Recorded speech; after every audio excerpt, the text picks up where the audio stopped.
عليك لو انت لعيب في النادي الاهلي، انت راضيك ان المركز اللي النادي الاهلي فيه ده، راضيك المركز ال 15 اسوأ بدايه تاريخيه موجوده للنادي الاهلي على مدار تاريخه في بدايه الدوري العام، ان احنا نبقى في المركز ال 15؟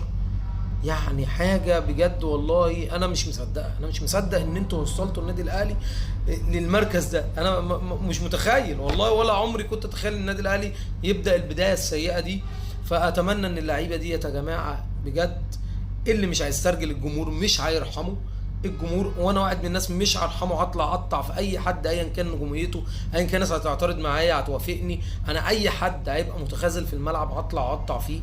فانا بتمنى ان اللعيبه دي يعني تراجع نفسها، واي لعيب بيتكلم في ماديات يعني يخلي عنده دم ويبص النادي الاهلي في انه مركز دلوقتي، ويوريني نفسه في الملعب هو بيعمل ايه عشان يطلب اللي هو بيطلبه. تمام؟ يعني اي ماديات هو بيطلبها او اي تعديل او عقد هو بيطلبه، على انه اساس انت قدمت ايه على في المستطيل الاخضر؟ انت مش عارف تكسب انبي يا ابني، يا ابني انت بتتعادل مع فيوتشر يا ابني، يا ابني انت واعي انت بتطلب ارقام ايه وانت بتعمل ايه في ارض الملعب؟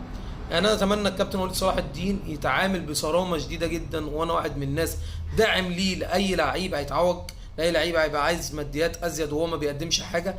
وبعدين كوكبه النجوم دي كلها في فرقه واحده، انا شايف ان دي عامله مشكله كبيره جدا. هل هي، عشان برضو ما بقاش بظلم، هل هي محتاجه مدير فني قوي جدا، راجل هجومي عنده طرق وخطط لعب تقدر يعني تستغل المواهب اللي موجوده دي كلها وتطلع طريقه لعب يعني تصلح مع الفرقه؟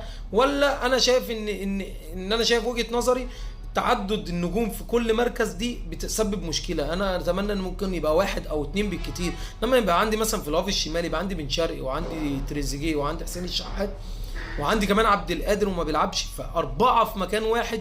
اظن ان الموضوع صعب ان انت تحقق العداله ما بين كله، وان كله شايف نفسه. ما فيش لعيب بيشوف نفسه يا جماعه وحش عشان تبقى فاهم، بس حد يشوف الصوره ان هو وحش. هو كل لعيب عايز يلعب، كل لعيب شايف نفسه احسن من الثاني، وكل يعني هي دي المنافسه اللي موجوده. بس على ارض الواقع هم الاربعه وحشين يعني، لو حتى بتكلم عن المركز ده مخصوص، الاربعه ما فيش حد فيهم قدم اوراق اعتماده يعني. تمام؟ فاتمنى ان يعني اداره النادي الاهلي تبقى حازمه مع اللعيبه. اوضه اللبس يا جماعه يبقى فيها شده وقوه، واي لعيب يا جماعه مش جايه معاه يلعب للنادي الاهلي وتيشيرت النادي الاهلي ويتحمل مسؤوليه النادي الاهلي، وان ينايم الجمهور ده غضبان يتكل على الله ويمشي. انا شايف ان النادي الاهلي اكبر من اي حد واكبر من كل النجوم اللي موجوده دي، ان انا شايف ان اللعيبه دي واخده صيت زياده عن اللزوم، وعلى على ارض الملعب يعني بيورونا ان هم ايه، متعطفين علينا، ان هم بيورونا زيزو بتشيرت الاهلي وبن شرقي بتشيرت الاهلي والناس دي. لا احنا لو ده النظام اللي عندكم فاتكلوا على الله، عشان ده جمهور النادي الاهلي مش هيستحملكم كتير. اتمنى